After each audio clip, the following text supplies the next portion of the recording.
Hello and welcome to Banking Transform, the top podcast in retail banking. I'm your host, Jim Marous, owner and CEO of the Digital Banking Report and co-publisher of the Financial Brand. Allison Cerra, Chief Marketing Officer at Alkami Technologies, joins me on the Banking Transform podcast today. Allison has seen marketing evolve tremendously over her career as an expert on harnessing insights to fuel marketing campaigns and optimize return on investment. But it's not just about big data. It's about the right data, transforming information into actionable strategies that can drive customer engagement, loyalty, and trust. It's about that final mile. Allison and I explore how banks can leverage analytics to create insight-driven campaigns, the importance of personalization in marketing, and how technology is changing the future of customer interactions in financial services.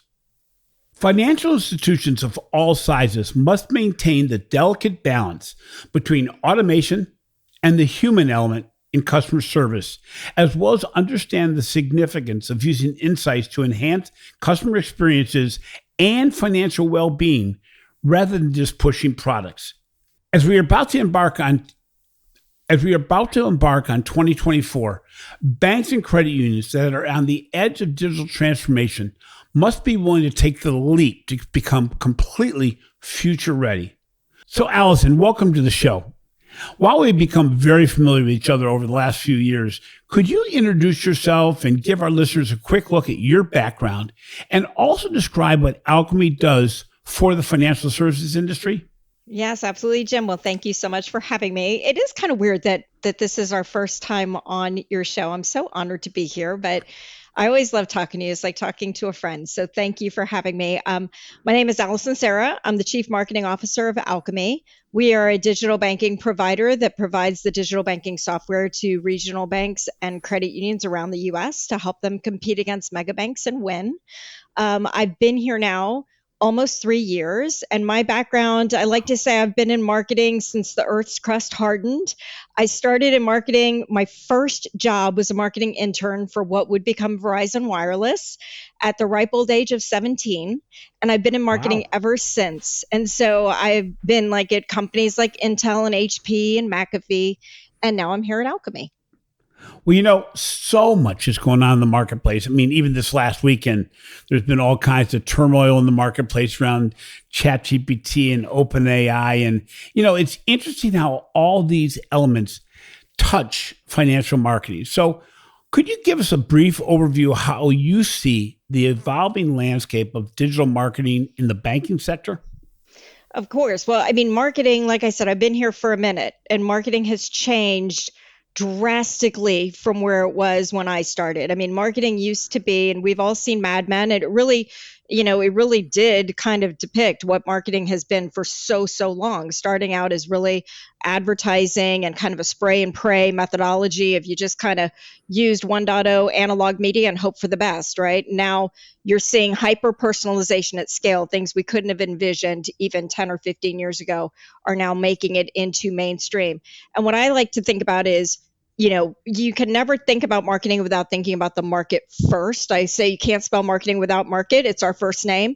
And when you look at the market of the stress that Americans are under right now, with just the inflationary period being where it is right now, looking at an inverted yield curve that we don't know, is it going to be a recession or not? Every week, it seems like that news changes. You're looking at student loan debt now coming back into the mainstream. You look at the fact that now it's more expensive for the first time in a long time to own a home than to rent. These are economic indicators that suggest that there's a reason why 80% of Americans say they are under financial stress right now. And what's interesting is our research says that about 56% of them expect their primary financial institution to know they're under financial stress. And here's the kicker: do something about it. Yeah. Offer them financial tips, offer them helpful products and services that can help them in these tough times. So when you shift the debate into what does the market need right now, they need really personalized offers at scale to help them in these extraordinary economic times in which we find ourselves, to help them through that, to help them navigate their financial futures. And when you think about where marketing can play a role and where more and more automation can play a role in that kind of problem, now it starts to get much more exciting. It's interesting. You talk about customer expectations, and it's not so long ago that the banking world was able to drive what consumers got, as opposed to us having to listen. Well, we do have to listen now because there's so much going around the banking industry, outside the banking industry. But you being in charge of marketing at Alkami, you sense that things are changing. You're having to make adjustments at your company. But as you reach out to your clients, the banks and credit unions that you serve, what are the key challenges or gaps that you see that are really challenging the financial marketers to meet these expectations? Yeah, we talk to our clients all the time about this, and we do a lot of research here.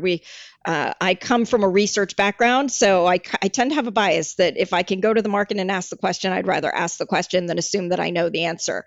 So we do a lot of research here, and we've talked to marketers at financial institutions to ask that question, and we kind of see a few key themes happening here.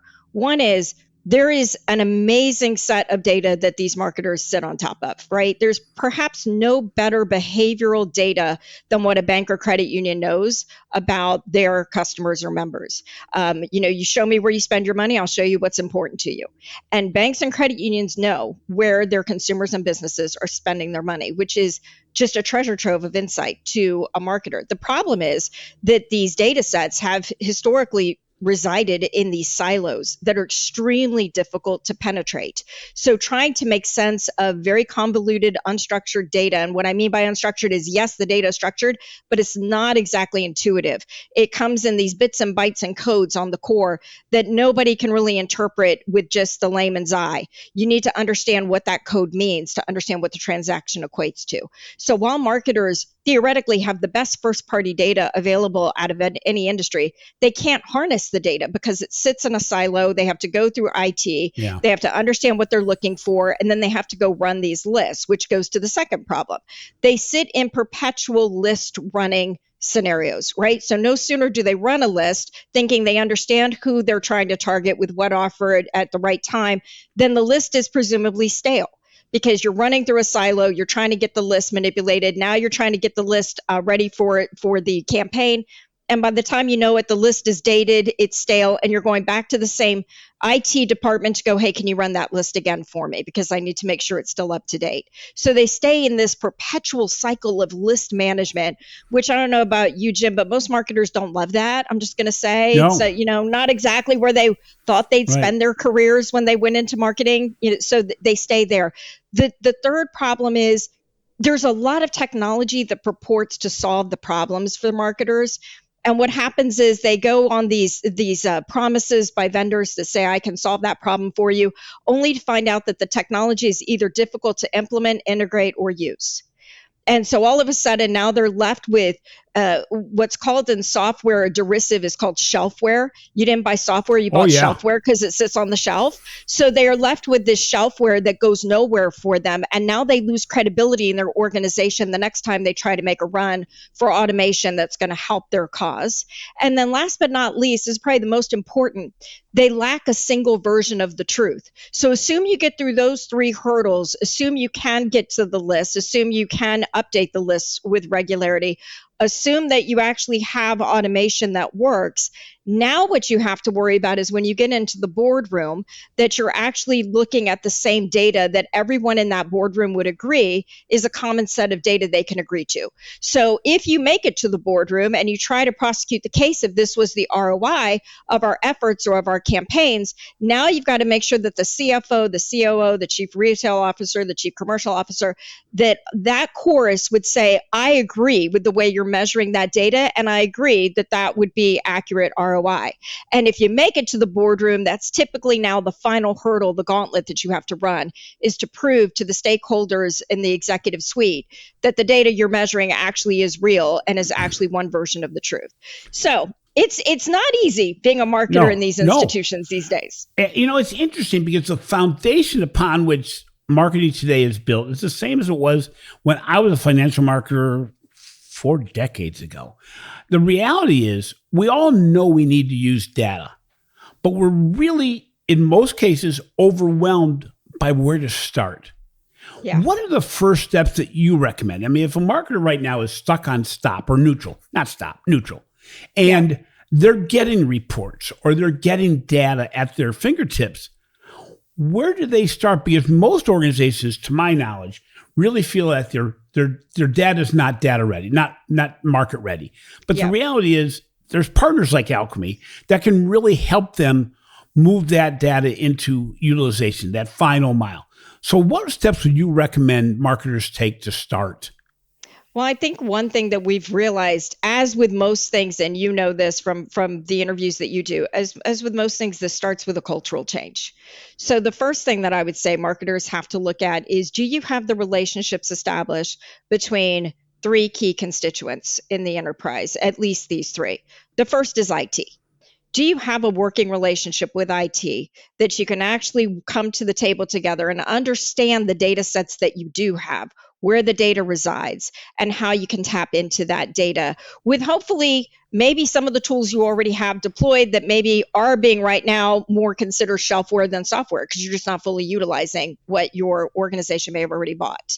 The second constituency that you really have to think about is compliance, because the other challenge these marketers have, as we know in this industry, is you can't just use demographics to inform how you're going to target.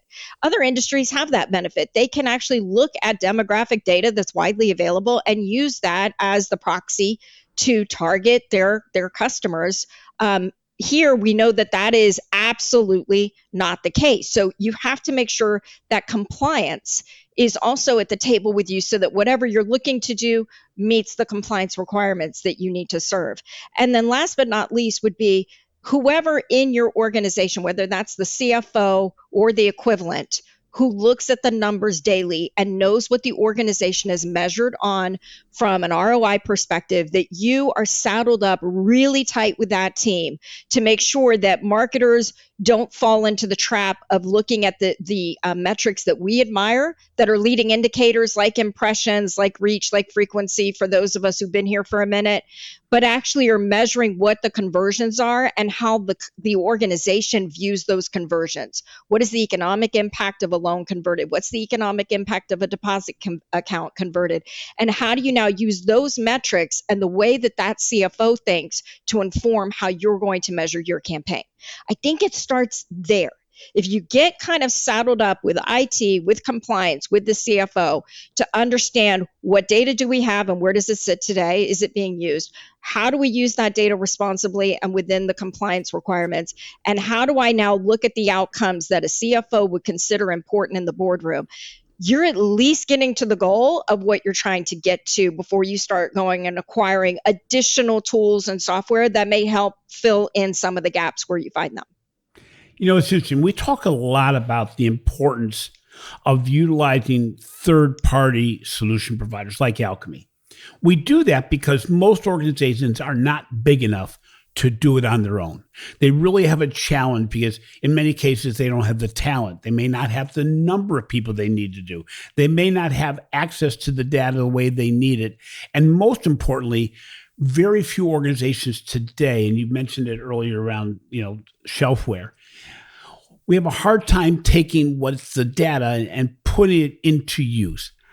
How does Alkami partner with financial institutions to actually take what they have in their organization and put it to use on the street? Yeah. So we bought a company a couple of years ago called Segment. And the reason we bought a company called Segment is because we realized when we looked inwardly at ourselves, that data and marketing was going to be the next frontier for hyper personalization at scale for financial institutions.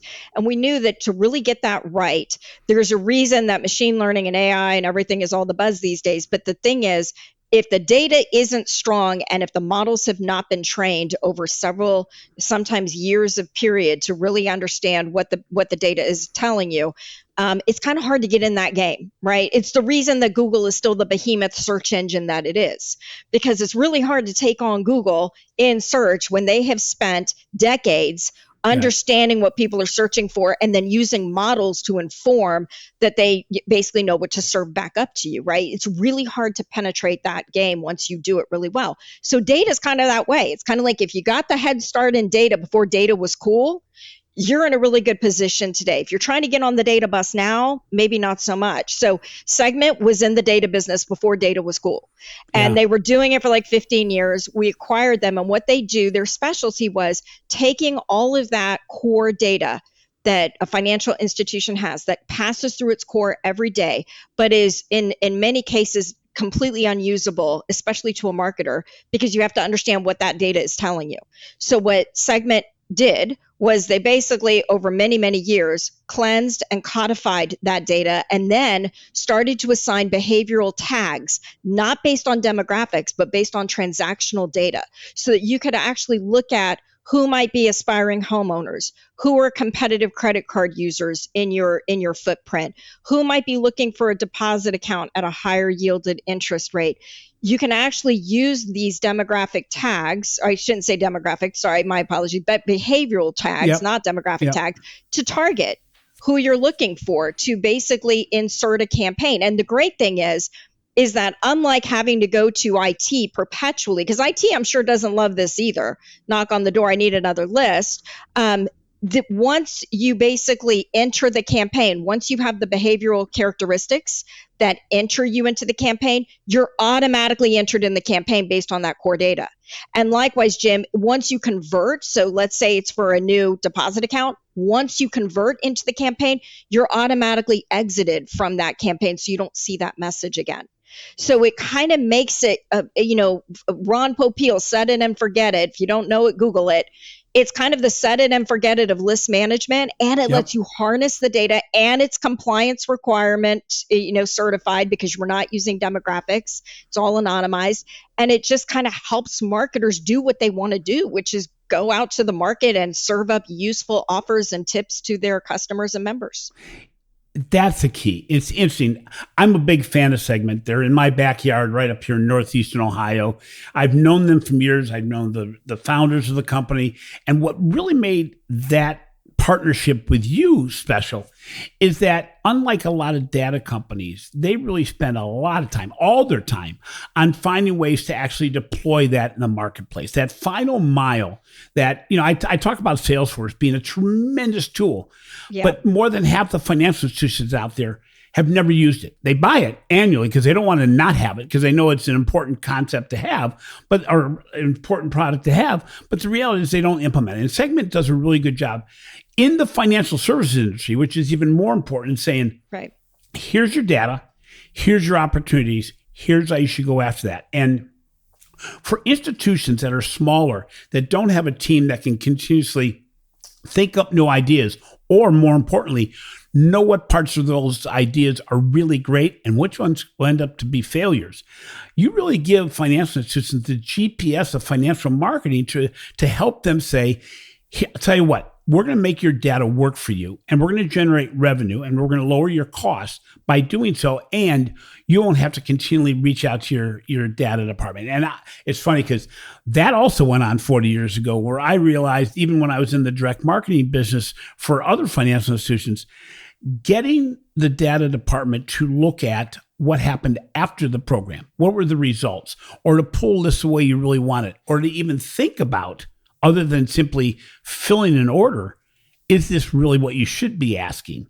That's such a key element. And another one of those key elements for using third-party solution providers that have been there, done that. Now, mind you, what's interesting is our core providers tell us the same things. They can help us do those things. The challenge many times is they can't do it with all their clients. They can't be the best at this. And, that's one of the things I really like about Alkami and Segment, is that you really work on behalf of your clients to do that. So can you share an example of a bank that has successfully implemented what I'm going to call an insight-driven campaign to achieve a strong ROI? Yeah. So well, thank you for that, Jim. That really means a lot coming from you, because I know you see a lot of products in this space. Yeah. And I do want to say, there was a reason we bought Segment, obviously, because Alkami saw how special it was. But whether you are one of those marketing teams that is very resource constrained, to your point, this product comes with a marketing automation tool built into it. So you can actually take the full stack and say, and I want the marketing automation tools so that I can intercept you via email. I can intercept you via programmatic media on the web. I can intercept you with my analog channels. It's omni-channel. But Jim, also, let's say you are deployed SFDC, right? Because we have some who have, SFDC Marketing Cloud already deployed. They're kind of ahead of the game. Then you can just take the data insights, because one thing SFDC Marketing Cloud isn't able to provide is, let's cleanse that core data for you and tell you, based on your existing account holders, who they are, what they're doing, and what campaigns we should serve up to them. So even if you just needed the data and you said, I've already got my marketing automation, I don't need everything that you're offering, we actually have a modular kind of approach that meets the financial institution where they are. And our data, to your point around, like, give an example. Well, there's literally, as wide as your imagination is, you can think about the kinds of campaigns that our customers can launch. Whether that is, I need to basically drive up interchange, and this is a very basic one, and I want to look at how many of my existing account holders are using bill pay for recurring subscription payments, and I want to intercept them to say, why don't you move that to your debit card or to a credit card I'm offering you, so that you as the account holder get rewards as part of that exchange. And me, as the financial institution behind the scenes, I'm now collecting the interchange revenue, converting what is now a cost center, bill pay, into a revenue center, which is interchange revenues. That's a very kind of basic, but something that is harder to go do than you might think, because again, you're trying to pull those lists. So you can basically set up a search, find those people, and every month intercept them with what is your debit offer or your credit offer. Speaking of debit and credit, you can look up, this is one that's a big hit with our customers. You'd be surprised just to know who in your account base has a competitive product with somebody else. So being able to find all the competitive credit card holders and who they have the card with.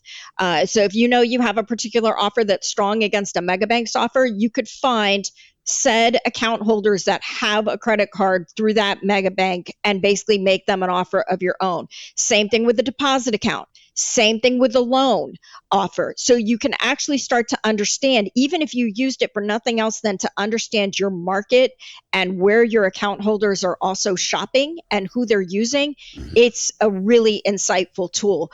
Our research shows that based on campaigns that are launched, the average customer experiences a 13 times ROI on those campaigns. Wow. And that is their data, not ours. Yeah. So the tool allows you to set up those parameters. To my earlier point, it starts with culture.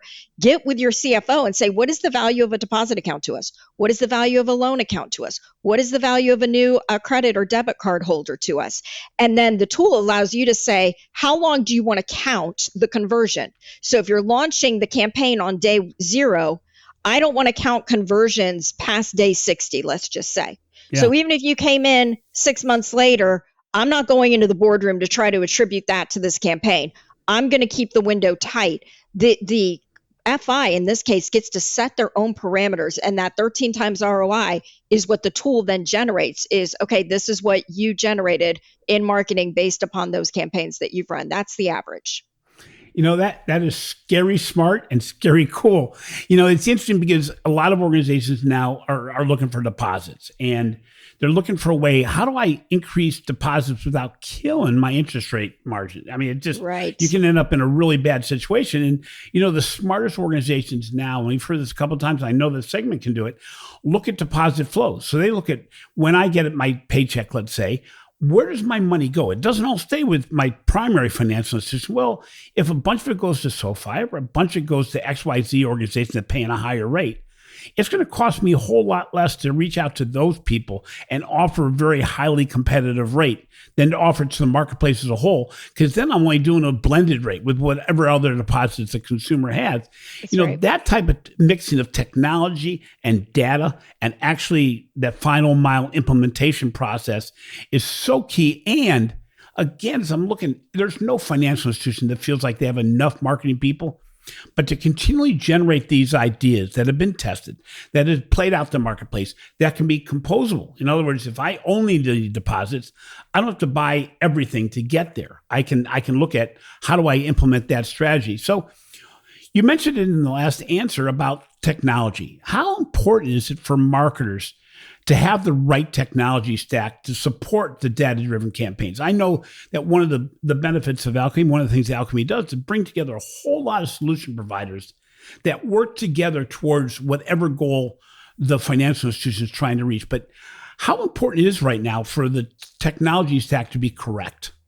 I think certainly you can say this all the time. It's never been more important and it'll be more important tomorrow, right? It literally is. I could not do my job as a CMO of this company without the right technology to help me understand my own customers and where they are and to intercept them at the right place at the right time. You are non-competitive if you don't at least have the ability to do that. And the problem is the competition is no longer, well, it's the regional bank or credit union down the street from me. Your competition are these mega banks and these neobanks that have a lot of money at their disposal, particularly in marketing, to help them do this. So trying to find the tools without getting the tool sprawl, because I've seen that at other companies where you just keep adopting tool after tool after tool, hoping that eventually this will all be threaded together magically and it'll work for you. And it doesn't automatically happen, right? You basically end up with tools that are disparate. You end up with tool sprawl, tech debt that is then hard to basically undo and reverse and then move forward. So it's really about getting the minimally viable tech stack that you need to do what you have to do and making sure that the tech that you're using is integrated, that you've got the integrations between your core systems. All talks to each other. Yep. All talks to each other because there's no one system that knows it all. So you've got to be thinking of tech that plays well in the sandbox with other tech. And that goes to all the integrations. It goes to the APIs that marketers don't need to necessarily know, but they have to kind of understand to know what questions to ask in the engagement process to make sure they're not left with stranded tech, literally stranded on an island somewhere or stranded on the shelf that is no longer usable. You know, it's interesting. We interviewed Raja Rajamanir from MasterCard, and he wrote a book called Quantum Marketing. And it was great because I haven't read a marketing book for quite a while, but his book was so intriguing because all this stuff that is out there today, all the technologies, all the data sets, all the opportunities that are out there, they are totally overwhelming because there's so many tools out there that can be used. You have to select between those and figure out, which ones will work together. So when we're looking at emerging technologies, which every day when we open up our journals, whatever we open up, there's something new coming out. What emerging technologies like AI are you excited about that you believe will take database marketing to the next level for financial institutions? Well, certainly AI is the key. I mean, AI is the next big thing, and AI has been around for a long time. I mean, it's not new, but ChatGPT just brought it into the public discourse in a way none of us could have expected, right? And now you just can't read a paper today without AI being part of it. But I'll tell you where AI gets really interesting, because if AI is deployed ethically, responsibly, making sure that those models are not polluted, making sure that they are not biased. There's a lot to AI to make sure you get it right and to make sure that you aren't unintentionally perpetuating biases in the models based on the data, again, that they've been trained on. But if you get it right, now you can start to apply AI models. In our case, we have one that looks at engagement risk. So one of the biggest things that's a risk to the financial institution is the silent attrition risk. Nobody calls their institution to say, I'm closing my account today. They don't even close it. They just leave it open and then they just drift to other alternatives, right? So being able to have an AI model that informs you and pops to the top who are your most engaged and loyal, potentially account holders, so that you know, to your point, as you're spending limited dollars, what you might want to offer them first, versus who are the ones that might be showing signs of attrition risk based upon a lot of parameters that the human eye could not put together on its own, and really start to surface those account holders to the top so that you can maybe intercept them before they decide, I'm really going to go somewhere else and put more of my wallet somewhere else. These are the things AI can do to help you be smarter. It's all about making you smarter. I don't subscribe to the philosophy that AI is going to take away jobs. I think AI is going to replace jobs. And I think it's going to force you, just as social media 10 years ago entered in and ushered in a new crop of marketer that now that is a competency to know how to do social media marketing. I think in many ways you could make the same argument data marketing 10 years ago, 15 years ago, when MarTech stacks first started kind of really coming into their own. That ushered in a new category of marketers. I think AI is going to do the same thing. It's going to change the role of marketing, but it's going to actually, for the jobs it replaces, it's going to create a whole new spectrum of jobs that are yet to be seen, and allow a marketer, and in this case an institution, to use their limited human resources so much more smartly. So the human machine teaming really starts to become much more interesting as to what you delegate to the machines and what you allow your precious human capital to go do with their minds that really are still human interest problems to go solve. It's interesting. I say the same thing that you said, which is change has never happened this fast and never happened this slowly again. Well, how do you keep up with that change? Well, I have found that by implementing a number of different AI tools, it helps me get educated faster. It doesn't replace me, but what it does, it makes it so I can do what I do better, faster, and with more knowledge. I mentioned on a previous podcast, we just did a podcast with a person who wrote a book called The Future Normal. And it basically looks at the future in a very positive light on what could become our normal. And he has, I think, 30 chapters. And I said, how did you use AI for this book? And he goes, well, interestingly, I didn't go the normal route saying, help me write this chapter. He had AI evaluate every chapter. And he said, evaluate as if you just gave it a 1-star review.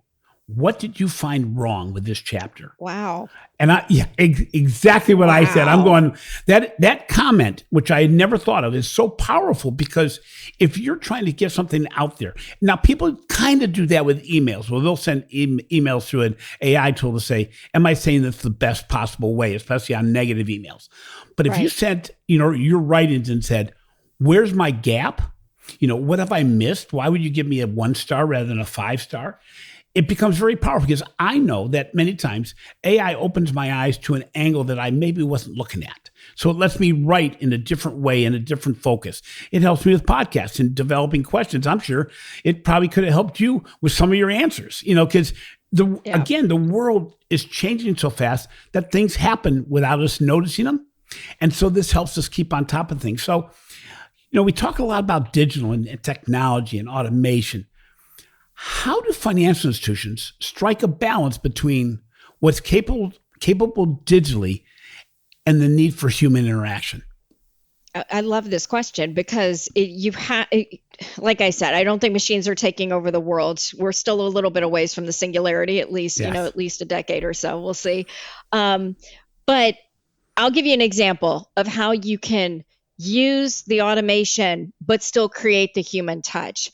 And it came from an example that when we acquired Segment, the CMO of Segment actually was a former customer of the product and was such a loyal, avid customer of the product. She came over and became the CMO of Segment. We're so glad she's here. She's on our team now, and amazing. But one of the campaigns she and her team launched when she was a customer of Segment on the other side was around this time of year. It's thoughtful to do random acts of kindness. You want to show your account holders that you care about them as human beings. And it's not unusual for a company of any kind to send a gift and to send like a card of some kind, a gift card, to say, hey, thanks for being a loyal customer. Well, what her team did was they said, look, we could do that. We could send coffee cards to Starbucks to every single one of our account holders and be done with it. Or we can use this data to actually understand who prefers Dunkin' Donuts versus Starbucks. And they looked at the data and did a very analog campaign, because this was sending out cards and kind of doing, but using data to automate and understand preferences. And it's not like a customer would know, oh, wow, they must have known that I love Dunkin' Donuts and my neighbor got Starbucks. Not that they necessarily knew that, but what a delight to be somebody who maybe loves Starbucks like me, maybe not as big on Dunkin' Donuts, although I'll certainly drink any coffee you put in front of me. But to get a Starbucks card, it's like, wow, that's great. It's like, I will definitely use this versus somebody who loves Dunkin'. I lived in the Northeast for a period of time, and I can tell you, people love That's Dunkin' all, in the yeah, North. exactly right. That's it now. Yep. It's on every corner and everybody loves Dunkin'. Yep. But to understand your account holders, to actually get that human interaction to say, we're going to do random acts of kindness. This isn't about generating ROI. This isn't about like, I'm going to go show. This is just about thanking our account holders for being who they are. And oh, by the way, let's be smart when we do it, because we actually do know their preferences based on, again, if you show me where you spend your money, I'll show you what's important to you. Let's go look at who likes one variety over the other and be tailored in what we offer them. That to me is the best example of like that human kind of like, that's a moment of magic of like, okay, now we're getting somewhere. Well, it's interesting because I worked with a direct marketing company before I did what I'm doing today, and we've served only financial institutions. And one of the things we asked was, how do we collect new data that's outside the norm that we may not find? And we tested a process that basically asked customers to answer 5 questions and about their use of financial products, their financial well-being, key questions that would directionally help our communication. But the last question was, in the future, if we ask you surveys about information like this, what would you like as a possible thank you for what you did? To your point, was it a $5 Starbucks card? Was a $5 ice cream card for an ice cream cone at a regional ice cream place? Is it a donation to a charity? Right. I think there were 4 choices. What was interesting about that is as soon as people turned in their survey, we sent out the reward. We never told them we would do it based on this first set, but we said, but what it did was it showed them, guess what? We're asking you a question we're actually listening to. That's it. And that value transfer of trust and the belief that, God, this is not going to be like fill out a 14-page survey in their financial well-being, and I'm going to put it in my side drawer and never open it again. This is a key element. And it's, as you said, it's a great way to take some of the digital and some of the human and put it together. One thing that I know your organization is extraordinarily focused on is not just the selling of products, but to improve financial well-being. What are you doing, or what have you seen done to actually help the consumer in an empathetic way? Yeah. Well, I think, again, it goes back to, these are very interesting economic times. We've not been here for a minute in this kind of inflationary period. Are we going into a recession? Are we not? As I said at the top here, deposit pricing. Pricing. I mean, we're seeing like, it's like what's old is new again. Our FIs are saying for the first time we're having to compete for deposits. We haven't had to do that. We have people on our team that don't even know what that means because they weren't here the last time that we had to actually compete the way that we are for deposit accounts. So when I think about kind of where that is going and how you can intercept these generations, especially when I look at younger generations that are under these very uncertain financial times, the future for Gen Zs right now and millennials, even though we sit at the brink of the greatest intergenerational wealth transfer in history, right? The question is, who's going to get that money? And there are some who say it's going to be, the rich are going to get richer, the poor are going to get poorer. It's just going to be bestowed down to those who already have the wealth. That means that there are generations right now that the financial future and the American dream are a bit uncertain. Owning a home used to be the quintessential American dream. Now you have Gen Zs and millennials who are saying, look, I need to just live in the moment because I don't know if I'm ever going to get there. So if we can actually democratize technology to make financial wellness something available to the masses, no longer reserved to the elite, that used to, that was the norm of, well, look, I don't have an advisor. I don't have a professional advisor telling me where I should be putting my money, how I should be thinking about the next loan that I take out. What is the best offer for me? If we can actually use technology to inform how to intercept these consumers and small businesses in their time of need, to actually serve up, in some cases, wellness tips, to your point, or serve up some alternatives, because, the average consumer does not know about the plethora of products available in their bank or credit union. How do we make this so that it is more organic, more natural, more personal, and more relevant to them? I think that's where the next frontier really can go on hyper-personalization. And it's something, obviously, I'm passionate about. It's why why I chose a career in this field and made a change over from kind of other tech areas, because I really feel this is now more than ever, more important than ever to actually do something where the technology can actually serve masses.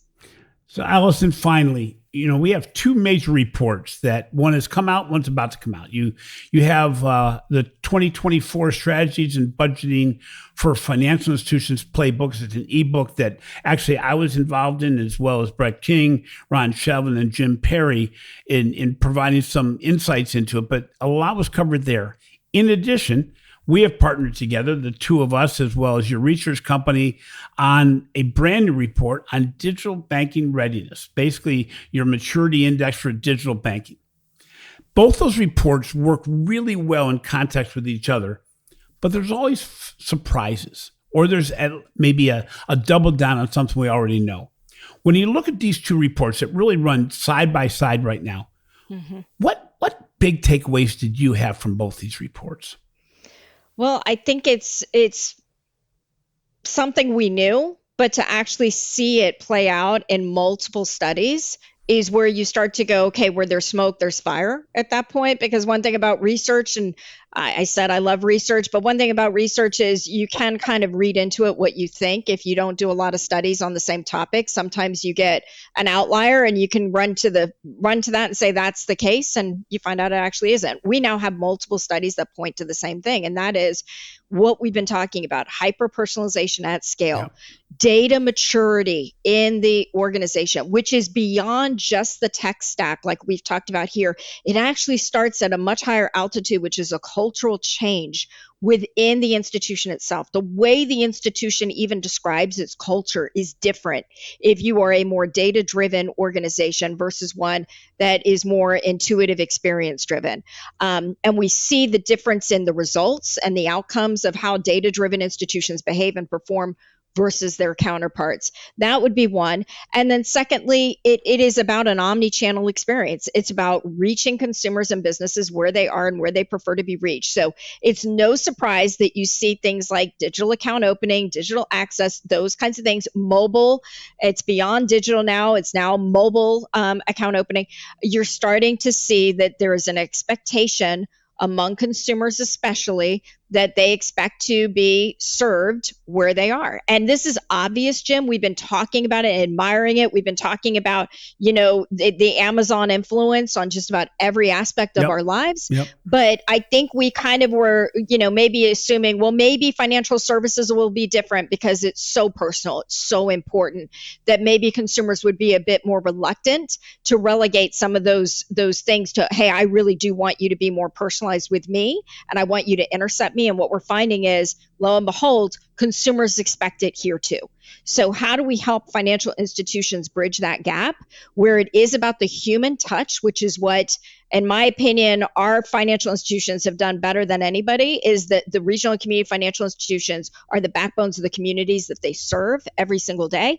We don't want to lose that. It's not about we discard what has been so important in the legacy here. It's about how do you build on that legacy and bridge to a new future with even more promise by bringing in tools, technology, automation, cultural change that's for the better to help these financial institutions increasingly compete and win. It's interesting, Allison. My takeaways were the same as yours, that some of the things, as you said, we've learned through the last few years that culture and leadership really are driving a lot.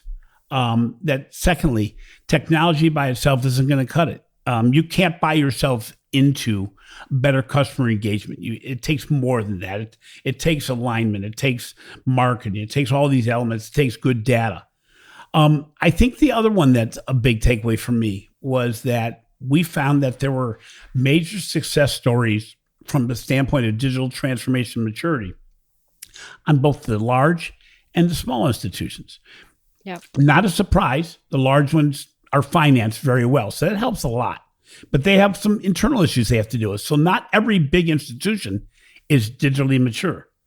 We also found that some small institutions really outpunch their weight with regard to their digital transformation maturity, their ability to really take new technologies and make them work. And I'm going to do a shameless plug here for both of us in that part of this whole journey is something that we decided to start last year, which is the Visionaries podcast. Visionaries podcast is focused entirely on community-based financial institutions that are really doing outstanding things. And I've said this before, your team is aware of this, as my team is, that there's nothing that makes my week more enjoyable than to do an interview of a small institution that is way out punching their weight. Many times with people that have enthusiasm that blows off the chart because their vision, their executive team, and their implementation are all aligned. They don't worry as much about the economic uncertainty. They just change their goals. They don't worry as much about the competition because they realize they're really doing what the competition is doing. And it's so much fun. And yes, I'm gonna point people to another place as well. The Visionary Podcast by Alkami. We do every other week interviews with smaller organizations that are just killing it in culture, in implementation, in marketing, in transformation, in digital engagement, all these other elements that are so important. And it really is exciting to know that, size really doesn't matter if you have the right mentality, if you have the right partners. And again, I want to thank you at the end of this podcast for the ability to work with you on the other podcasts. That really is just, it's all about the implementation cycle. So thank you so much for being on this show today, though. Thank you, Jim. And thank you for partnering with us on that digital maturity model. I got to shamelessly plug you because we were looking at data from over 200 financial institutions that responded to this instrument, which was pretty in-depth. As you well know, you were right there in the saddle with us. And at the end of it, we were kind of looking at the trends. And yes, larger institutions have the benefit of financial resources. And you were the one that said, hey, is it about the size of the fight, of the dog and the fight, or about the size of the fight and the dog? Which is it? Yeah. And you prompted our research firm to go back and look for those who were outperforming their peers in spite of their size being smaller and underperforming their peers in spite of their size being larger. And we were actually able to pull out some interesting characteristics of what those FIs shared in common, which gave a whole nother lens to the study. So thank you for being you and representing the regional and community financial institutions on Visionaries and beyond. And thank you for having me. This has been amazing. Great. Till next time. Till next time. Thanks for listening to Banking Transform, the winner of 3 international awards for podcast excellence. We appreciate the support we've received through the years, making this endeavor a success. If you enjoy what we're doing, please take some time to show some love in the form of a review. Finally, be sure to catch my recent articles on the financial brand and check out the research you're doing on the Digital Bank Report. This has been a production of Evergreen Podcast. A special thank you to our senior producer, Leah Haslage, audio engineer, Chris Fafalius, and video producer, Will Pritz. I'm your host, Jim Marous. Remember, the key to bank marketing ROI is to align with evolving customer expectations.